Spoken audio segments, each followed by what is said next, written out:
Welcome to the Michele Roys Show. Hello and welcome to another Michele Roys Show. I am delighted to have an expert in the field of chiropractor with us today. Edward Sordillo, Dr. Edward Sordillo is with us today, and I'm so welcome to have you here. How are you doing today? I'm excellent, Michelle. Thank you so much for having me. It's a real pleasure. Yeah, I'm delighted to have you as well. So, I would love for our listeners to know a little bit about your background and also what got you into chiropractor. Okay.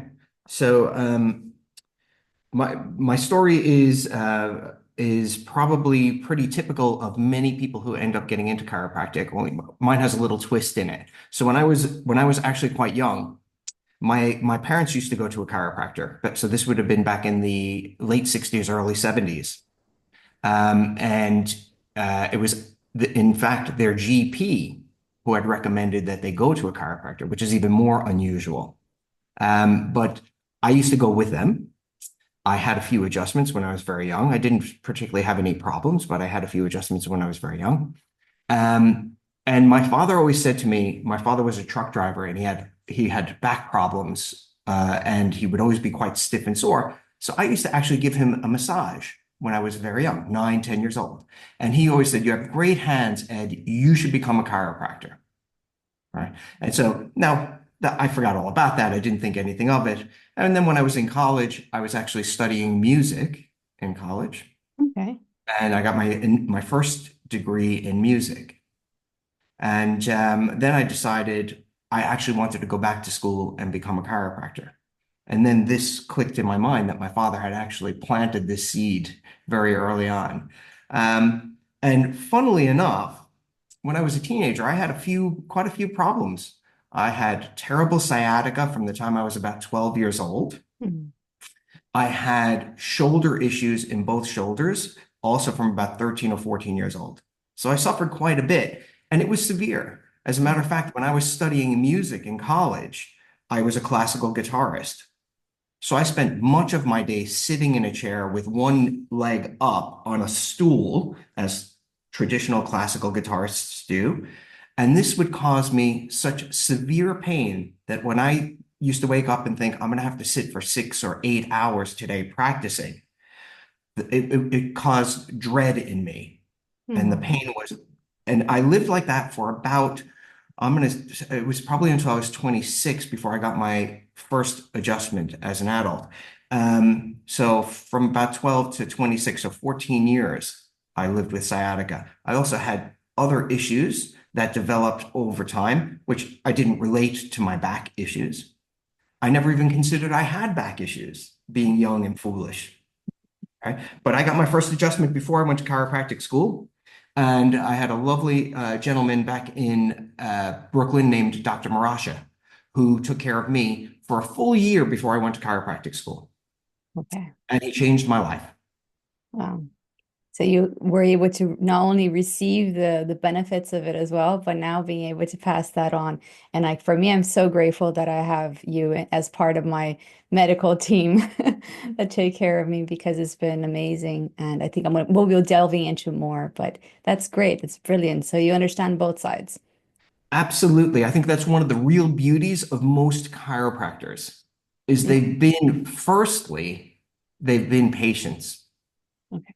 And then the fact that chiropractic changed their life so significantly leads them to go down the road of becoming a chiropractor in many cases, not all cases, but many. All right. And for the listeners that do not know what a chiropractor is, would you be able to explain to us, please? Sure. So uh, so what I do with patients every day is I improve the function of their spine, which improves the spine's relationship to their central nervous system, meaning the brain and the spinal cord. That's in essence what I'm doing with people every day. So what we're doing is improving how well your spine works so that your nervous system can function at its best in the environment of your spinal column. And Absolutely. that's the short answer. And that's And the that has an important. impact on, yeah, and it has a massive impact on people in many, many different ways, from back pain, sciatica, shoulder problems, headaches, migraines, Mm, stomach issues, sleep issues, uh, cognitive function, all kinds of things improve when the relationship between the spine and the nervous system is good. yeah. So I'm a generalist, but very specific. Okay. Because you understand the body as a whole. And I suppose that's the main Yes. part, isn't it? It is. It is. So although my interventions are very specific to the spinal column generally, we never leave out the fact that you have to look at people's diet and their exercise regime and their lifestyle and their environment. Because how can you call yourself a health expert if you're not looking at the total person, not just a part of the person? Absolutely. And I think that's such a key part because a lot of time they just, I think conventional medicine so many times just see one part of you and treat that one part of you, but doesn't see that, well, as a whole, how does this operate? How is this affecting the individual in each way, right? So it is a very interesting thing. And for people that usually associate chiropractor like, oh, it's cracking or this or that, what would you say to them? So it is in many cases, not every chiropractor, but many chiropractors are very hands-on. It is physical, there is touch. Sometimes, so chiropractic, the art of chiropractic is giving a very specific adjustment, is what we call it, to parts of the spinal column which are misaligning and putting pressure on your nervous system. So there is a physical force that we use. It's what we call a high velocity, meaning a fast, low amplitude, meaning a short force into the spinal column to help it move more effectively. So that's what I do. That's what I am expert in, and that's how I treat my patients. Yeah. There are low force techniques that are either very light touch or a very soft instrument that people use. So you can find different chiropractors to suit your needs. But Mhm. for me and my patient base, it's hands-on Perfect. Thank you. And you and it see, doesn't hurt. it doesn't hurt. It feels relieved, I know, personally. For the patients that come to you as well, like you were saying, people that have back pain, neck, shoulder injuries, what are the course usually that you take? How long do they have to be seeing you, or how many adjustments do they have? And then what other things should they do as well to supplement that? Okay. So firstly, the first way to get out of the medical model is to lose the idea of simply a course of treatment, which everybody comes in and we're all the same. We're programmed the same way. We all want to do as little as possible for the least amount of money possible so we can live our lives. That's what we all want. I understand that. But chiropractic is much more about lifestyle. The same way you choose to eat good food, the same way you plan your environment in your home, right? The same way you limit certain things in your life. Chiropractic is part of that lifestyle choice. So for my patients, what they end up seeing is that chiropractic is much more than the initial treatment phase of helping get rid of their back pain, but that it becomes part of their lifestyle. So different people are going to have different requirements, Michelle. Initially coming in, you've got to assess where they're at, what kind of damage they have, what's their history, how much trauma have they had, whether it's physical or chemical or emotional trauma, and see what the state of their spine is and the state of their musculature, and then take the course of action from there. So it's very individualized. Now, in my office, people will often come into me initially twice a week, right? But every person's going to be different. I might have to see somebody twice a day in some cases, depending on how much trauma they've had or how much damage they have. But that's got to be based on their history and their lifestyle. So as a plan approach, exactly what I think it's so important that each person is individually and you're assessing them to that basis. I think that's so important for people that are suffering with chronic pain or invisible illness that a lot of times you can't per se see it, but being adjusted for me, I find that it gives me a lot of energy if that makes sense. Like if you could actually touch on that, why does it give you more energy? So there are two things when people come in for their first visit with me that they'll often say, either the following visit when they come in or on that visit, is they feel more awake, more alert, more focused.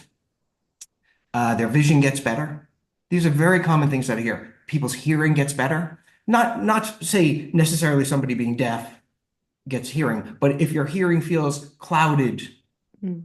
or muffled, getting adjusted will sharpen your nervous system, which is oftentimes where the blockage is coming from. It's in the nervous system, not in the ear itself. So we see things like that all the time because what we are doing is we are improving the quality of the information that your brain is getting about you, right? Because we're affecting your spinal column, which affects your nervous system, which affects the feedback that your brain gets from your body.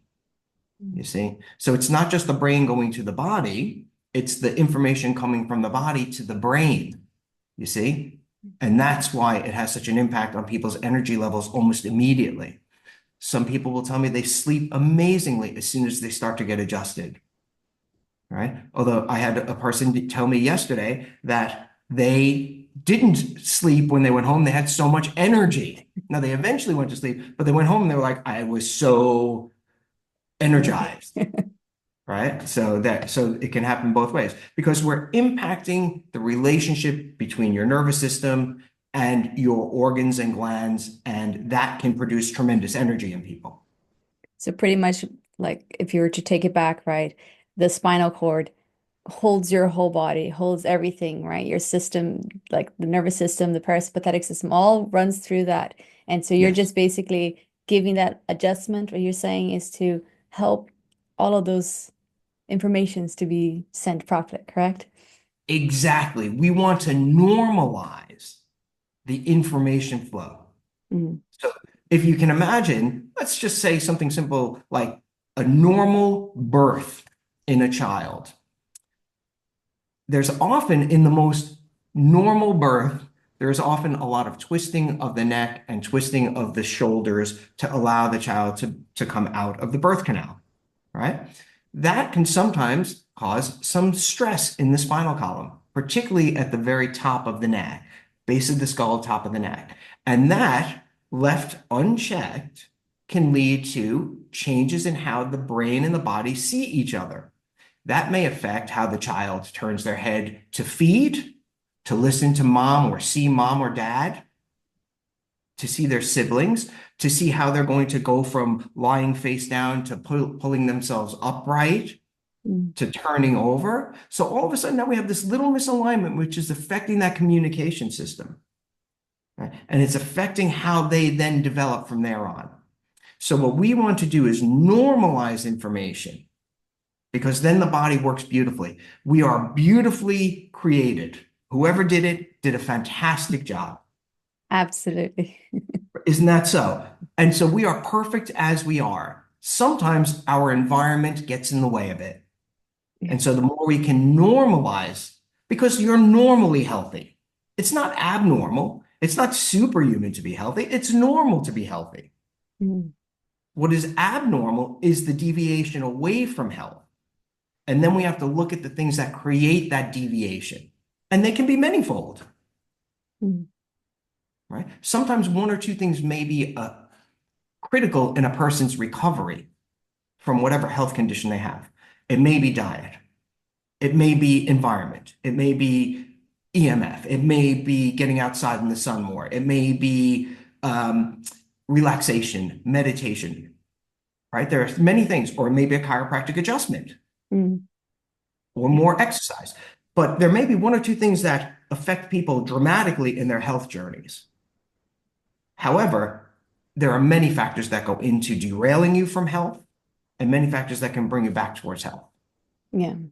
And I think that's one of the points with my podcast as well, is to give people the opportunity to see that there's lots of tools available to help them get back to better health and living and thriving once again, despite the conditions that you're going through. I know with myself, and you know my story for now years, Yes. which I'm very privileged to have you as part of my Yes, but you're system. amazing. That's your story, is that you're amazing. Oh, right? thank That's you. the story.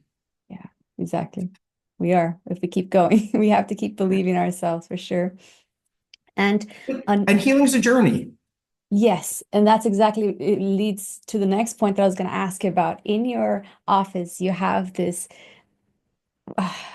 however you call it, It's design a in graph. the graph, exactly, the graph that Yes. says about progress. And I always sit there and it was just so for me when I first saw it, I was just like, oh my God. So if you can describe this graph, because I'm not doing a very good work with it, but yes, how this is a process. Healing is a process. If you can describe the graph, Yeah. please. So basically what we all would like is a very straight line kind of graph. So if we say, here's your graph, right? And here is you at poor health.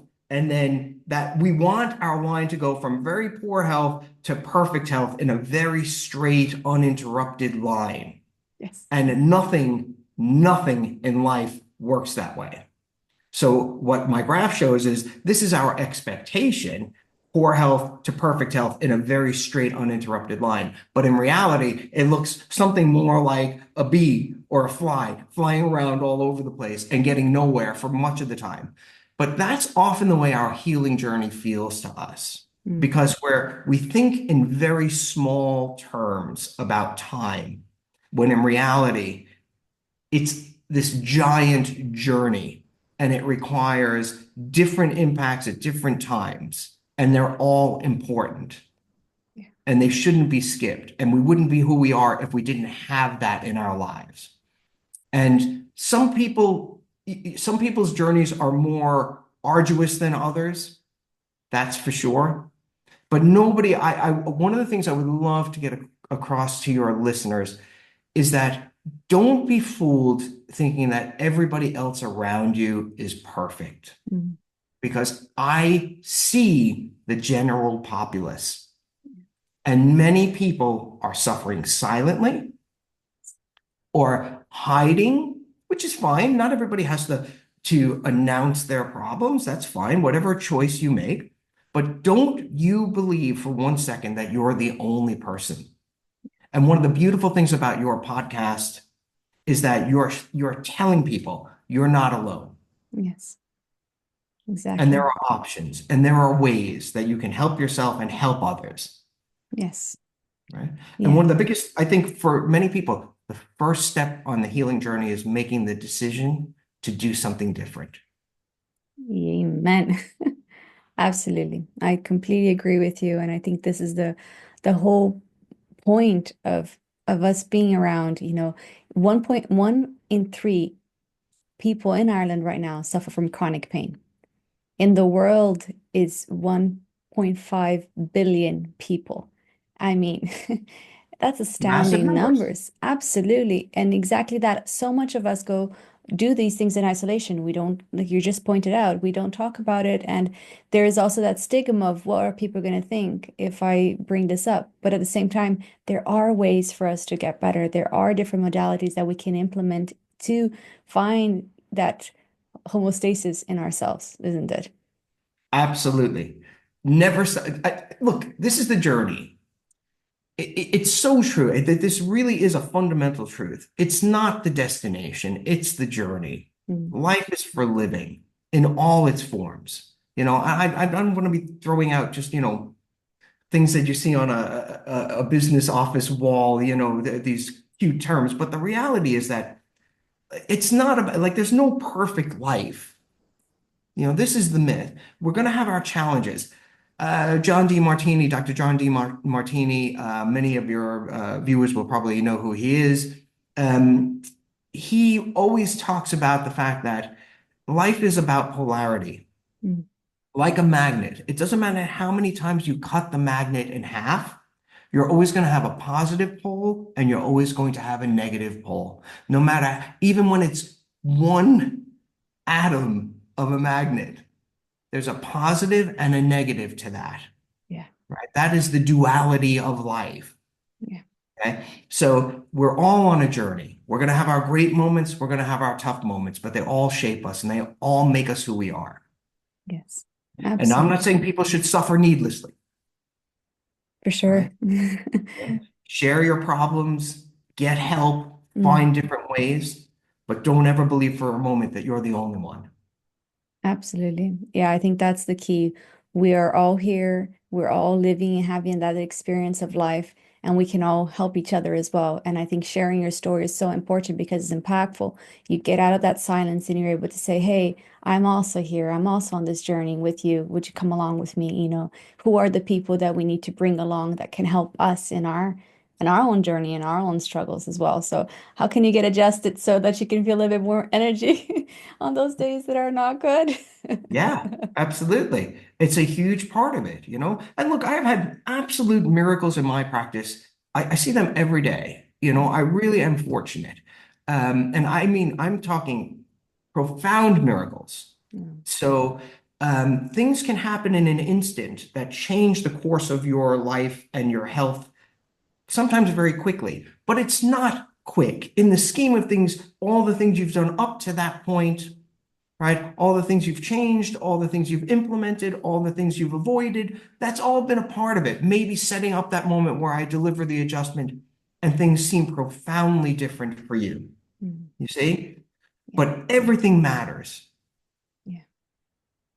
A colleague of mine, very good friend of mine, had a near-death experience, Mm, uh, actually before he finished chiropractic school.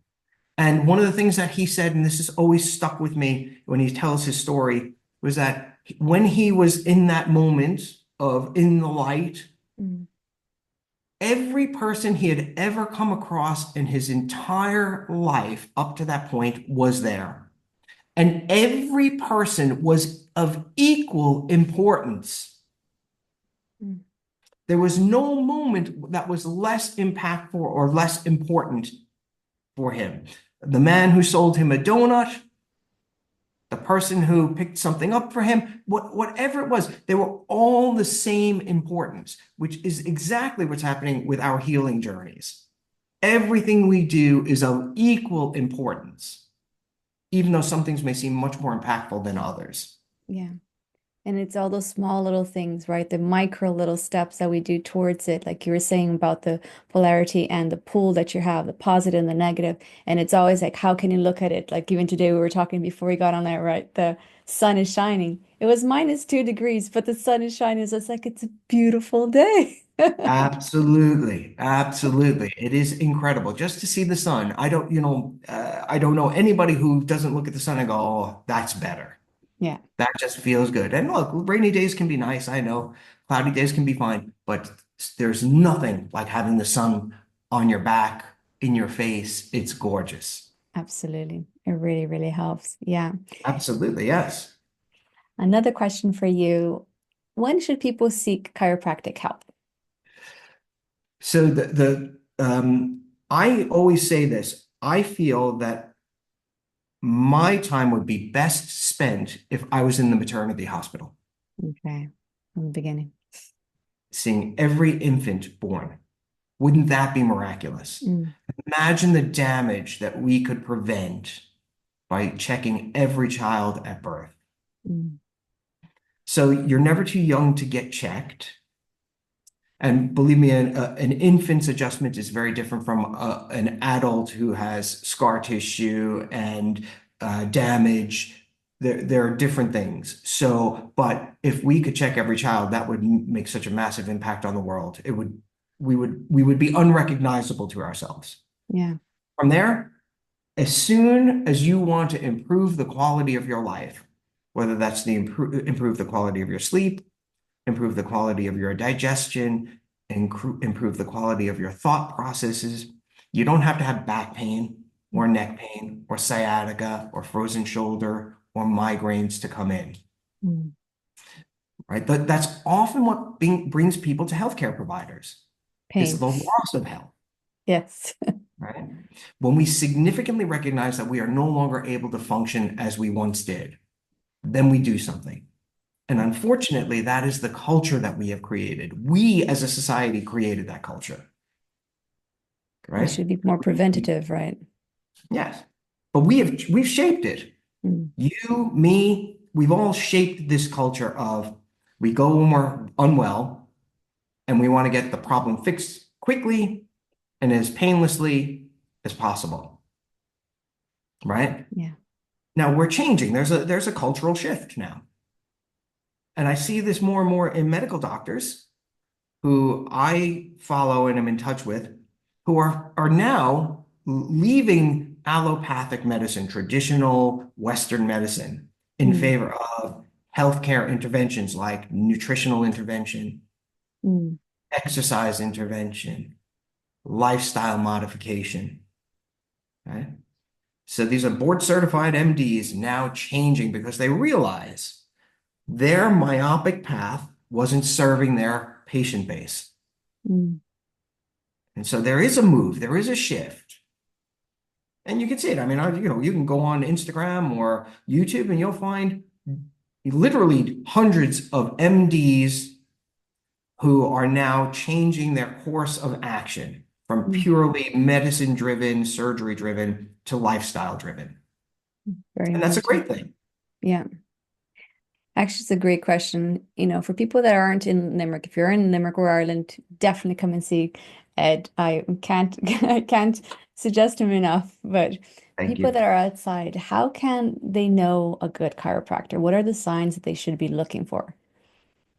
Okay, but I think the first thing is somebody who's listening at your intake time when you're going in and you're sitting down and you're going through your history, what's happened to you, what you've written down. Um, Look, environment matters. Some people you're going to be more comfortable with than others. Some offices will feel better to you than others. That's fine. Listen to your instincts. Get recommendations. Mm. Yeah. Listen to your friends. Look at their reviews. Many people who come in, I have had this happen to me so many times. I have had so many people who say a wife is going to come in recommended by their husband. She will still go on Google and look at my reviews, not even trusting her husband. Yeah. Okay. So look at their reviews. See, get a feel. You get a feel for people, you Mm. know? And skill levels matter. I'm 30 years in practice and I have good skills. I'm not ashamed to say that I'm pretty good. I never stop learning. I always see myself as being better. I say it all the time to my wife, Sharon, who runs the office with me. I always can find myself being better. I see myself being better. Mm. I'm constantly striving to be better, learning more, Yeah. be more specific, Hmm. right? Being more aware. You can't ever stop. And so if you find somebody who's not paying attention to you, that may not be the person you want to be with. But if you're in an office and the person's caring and they're listening and they have good hands and you feel trust in them, then that's somebody you can go with. But referrals will help. Yeah. Listen to your friends and family. Yeah. That's very, very good. And what would you be giving as a suggestion for anyone that's listening right now that they could do to start improving their their lives? Move more. Mm. We are a sedentary nation now. We sit, here I am sitting, here you are sitting, right? We sit as busy as we are mentally, Mm. right? The mind never stops working. That's why we don't sleep at night because the mind is constantly going, but we don't move physically enough. So the first thing that anybody can do, walk a little more. Less than 1% of people over 40 will ever sprint again in their life. Mm. Okay? Mm. That's tragic. We are runners, we're movers. Mm. As a species, we're movers. Yet we are denying ourselves one of the key nutrients in our lives, which is movement. So get up and move more, right? You Yeah. don't have to move hard necessarily, but you must move more. And as you develop the tone of moving more and the chemistry of moving more, then you can move more vigorously, Mm. right? So to every person that's listening to you right now, move more. And if you say to yourself, you can't move more, move your toes more, move your fingers more, right? And then stand up more. Just stand up out of your chair more. Start where you're at. Mm. Okay. Lift your knees a little bit. Any movement. It's medicine. No, it's better than medicine. It's life. Mhm. Exactly. Because you're allowing the flow to come, right? The blood is flowing and everything is moving in your body. Absolutely. You're engaged in your environment, Mm. right? We need our environment. We need the inputs. That's why we have well, more, but five senses, right? Eyes, ears, taste, touch, smell. We have them all because they're giving us information from our environment, right? We ignore much of the information we take in, okay? But we have to be engaged with our environment in all of those ways. That's very nice. And I think it's very important, which we have to get moving. So everybody listening, please get moving. But I You like what you can't move said. enough, quite honestly. Absolutely. And even when you mentioned there the toes or the small movements, any Yeah, I movement, mean, if just you're in a lot of start. pain, Yeah. yes, absolutely, Michelle. People are in a lot of pain, and I appreciate that. I see it every day in my office. Yeah. But everybody can move a little bit more. Yeah. Start where you're at and then work from there. Exactly. Make a better food choice today. Never Mm. mind tomorrow. Never mind tonight's meal. Right now, today, if you're going to eat something, make a better food choice, Yes. right? Incremental That's another change. way you can help yourself, Yes. right? That's great. Be with people you love. Go Mm. out of your way to be with people you love, right? That's the most healing thing you can do. Yeah. We're social creatures. We need each other. We Absolutely. need, we We need need each other community. for sure. Yeah. I think that's Yeah. such key. And so, be with people you love. And I think that's so healing. Mm. So there's three major things that you can do. Absolutely. Yes. We're going to be moving more, eating better, at least today, and Yeah, definitely spending more time with those we love because life is short in the end of the day. We don't know how long we have here. And I think it's so important for us to live the best we can today. This is what sure. we have is right now and today. Ed, what is the best way for people to contact you? The best way is really by phone for us. Now, I have a website. It's sordillochiropractic.com. Actually, .ie, sordillochiropractic.ie, forgive me. Okay. I'm on Instagram. I'm on Facebook. Again, Sordillo Chiropractic. But by phone is the best way. My phone number is 061-301-966. We respond most effectively to phone calls. I do see emails and I get in touch with people, but to make appointments and things like that, it's by phone. If you just want to ask me a question or whatever, you can certainly email me or go to my website and leave a message there. Perfect. I'll include all of that on the show notes as well. I think Super it's stuff. really important to have it there. And I'm so grateful for you and Sharon. She's amazing. Your wife, just the listeners there. I know your whole family is kind of in this together. Yes, since birth, my kids have been getting adjusted since the day they were born, Yeah. And yes, my older daughter Amy, she's working in the office, and soon my younger daughter Lisa, she'll be helping out in the office as well. And Sharon is the linchpin of my office. She's amazing. Yeah, she is. Absolutely. Absolutely. That's great. Ed, once again, I thank you so much for spending this time with us. And listeners, thank you again for listening. And please do share, like, comment, and let us know what you think about this. And do follow Ed as well. If you need to get more information, let us know. And don't forget to do something today for yourself. Movement, eat a little bit better, and just keep going and enjoy life. May God bless you. Thank you. Thank you. Thank you so much, Michele. Thank you. Thank you too, Ed. This was the Michele Roys Show.